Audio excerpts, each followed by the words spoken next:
मराठा तितुका मिळवावा, मराठा तितुका मिळवावा नाही, मराठा तेवढाच मिळवावा, मराठा तितुका मिळवावा नाही, मराठा तेवढाच मिळवावा आणि ओबीसी दलित भटका संपवावा, मराठा तितुका मिळवावा, मराठा तेवढाच मिळवावा आणि ओबीसी संपवावा. हे धोरण या मुख्यमंत्र्याचं आहे, हे धोरण विरोधी पक्षांचं आहे, हे धोरण प्रत्येक पक्षाचं आहे. म्हणून आम्हाला इथं उपोषणाला बसावं लागलंय. राज्यामध्ये असं आहे की मराठा समाज आणि ओबीसी समाज प्रामुख्याने राज्यातला बलाढ्य समाज आहे. दोन्ही मोठे संख्येने असलेले समाज आहेत. दोन्ही समाजामध्ये असंतोष आहे वेगवेगळ्या मागण्यांसाठी. निवडणुकांसाठी सर्व पक्षी जसं तुम्ही म्हणता की सगळे जागा ठरवणं पारंब्या ठरवण्यामध्ये होते, तर हे असं धगधगते राहिले दोन मोठे महाराष्ट्राचे पार्टनर निवडणुका सहजासहजी होतील.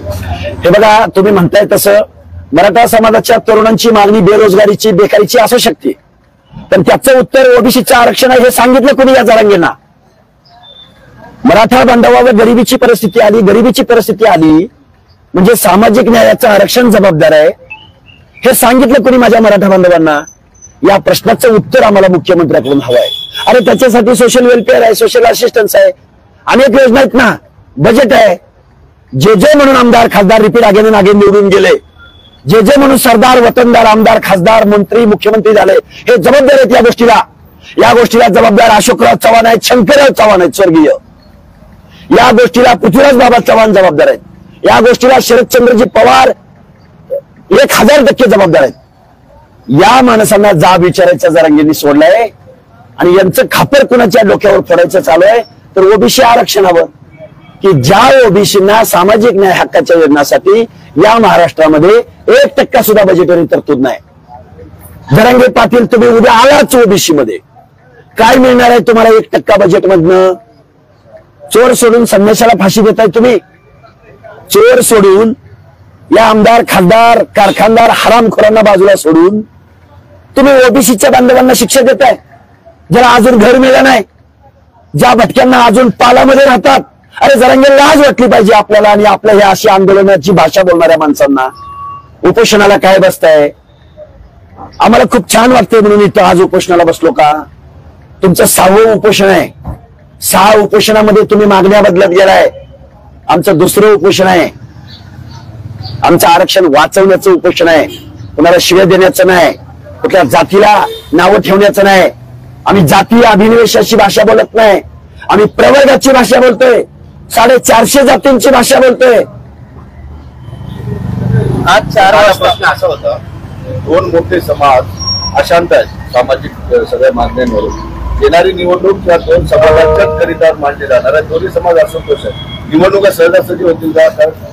ओबीसी नाराज आहे आणि मराठा सुद्धा वेगवेगळ्या मागण्या. आता निवडणुका पक्ष पार्ट्यावर होणार नाहीत. या निवडणुका ओबीसी वर्सेस मराठा अशाच होतील. सामाजिक न्यायाच्या बाजूनं जी जी माणसं उभी राहतील त्या माणसांना ओबीसी बांधव इथून पुढच्या कालावधीमध्ये समर्थन देईल, साथ देईल. प्रस्थापितांचं राजकारण, प्रस्थापितांचं राजकारण. अरे जरांगे पाटलांच्या स्टेजवर जायला रांग लावतात ही माणसं, पाठिंबा द्यायला रांग लावतात. ह्या माणसांनी ओबीसीच्या एखाद्या डायसवरती, एखाद्या विचारपीठावरती, एखाद्या आंदोलनात येऊन पाठिंबा दिला का? आणि मग त्यांना ओबीसीने का मतदान करायचं? मग उद्धव ठाकरे साहेब असोत, पृथ्वीराज बाबा चव्हाण असोत, अशोकराव चव्हाण असोत, शरदचंद्रजी पवार असोत, रोहित पवार असोत, तानाजी सावंत असोत, एकनाथराव शिंदे असोत. अरे तुम्हाला ओबीसी एक ब्र शब्द तुमच्या तोंडात येत नाही. लाज वाटते एकनाथराव शिंदे तुमची आम्हाला की या महाराष्ट्रातल्या 60% लोकांच्या बाबतीमध्ये अरे तुम्ही 12-13 करोड जनतेच्या दायित्वाची शपथ घेतली एकनाथराव. तुम्ही तुमचे कायदेशीर सल्लागार कुठे आहेत? अटॉर्नी जनरल कुठे आहेत? गॅजेट लावायला चाललाय काय आहे त्या गॅजेटमध्ये? या प्रश्नांची उत्तरं आम्हाला हवी आहेत.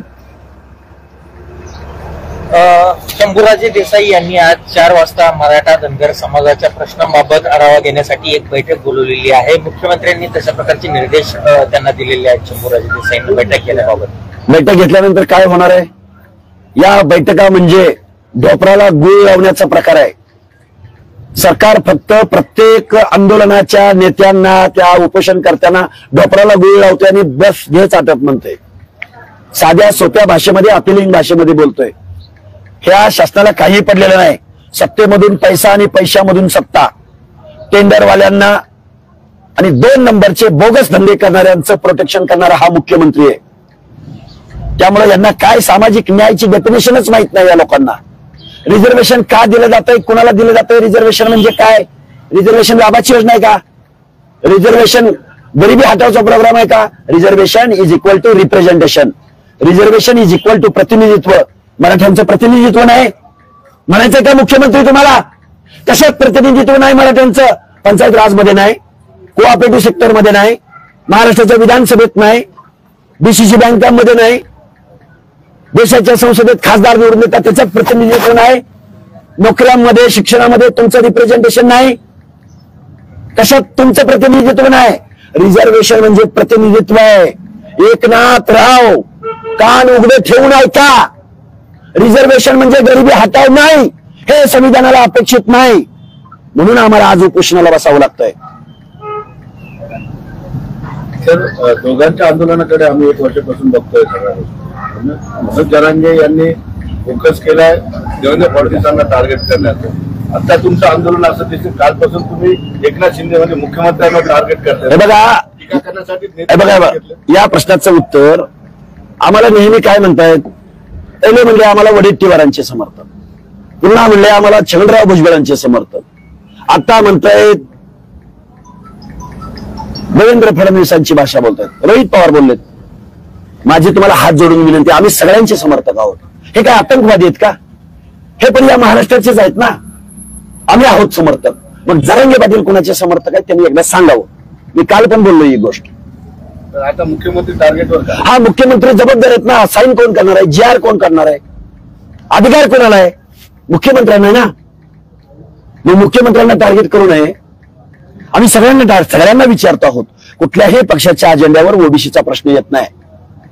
कोणी अरे ज्या वंदनीय बाळासाहेब ठाकरेंच्या शिवसेना वाढवण्यासाठी ओबीसी भटके विमुक्त जाती खपल्या, बाळासाहेबांनी आमदार खासदार केलं ओबीसींना विजयंतीला, तेच उद्धव ठाकरे शिवसेनेच्या शाखा प्रमुखाला बाकीच्यांना संधी देतात. पण आमदार खासदार मंत्री व्हायची वेळ आली की हेच उद्धव ठाकरे आता मराठ्यांना संधी देतात.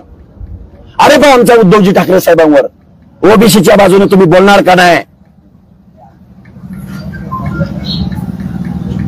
शिवसेनेमध्ये ओबीसीला डावललं जातो असं तुमचं म्हणणं आहे? शिवसेना फक्त झेंडे लावायला, शिवसेना फक्त गमजा गळ्यात घालायला, शिवसेना फक्त दसरा मेळाव्याला गर्दी करून त्या दसरा मेळाव्याला तिथं जायला. पण आमदार खासदार व्हायची वेळ आली की तुझ्याकडे पैसे आहेत का, तुझ्याकडे 20 कोटी रुपये आहेत का, काय चाललंय राव रे? हे वंदनीय बाळासाहेब ठाकरेंचे हे विचार होते का? या प्रश्नाची उत्तरं सुद्धा आम्हाला हवी आहेत. एकनाथ शिंदे असोत किंवा अजून कोणी असोत, फक्त महाराष्ट्र वरबाडून खायचा एक टोळी निर्माण झाली महाराष्ट्रामध्ये निवडणुका जिंकणाऱ्यांची. पण सर्वसामान्य माणसांचे ओबीसीचे प्रश्न मात्र जिथल्या तिथं आहे.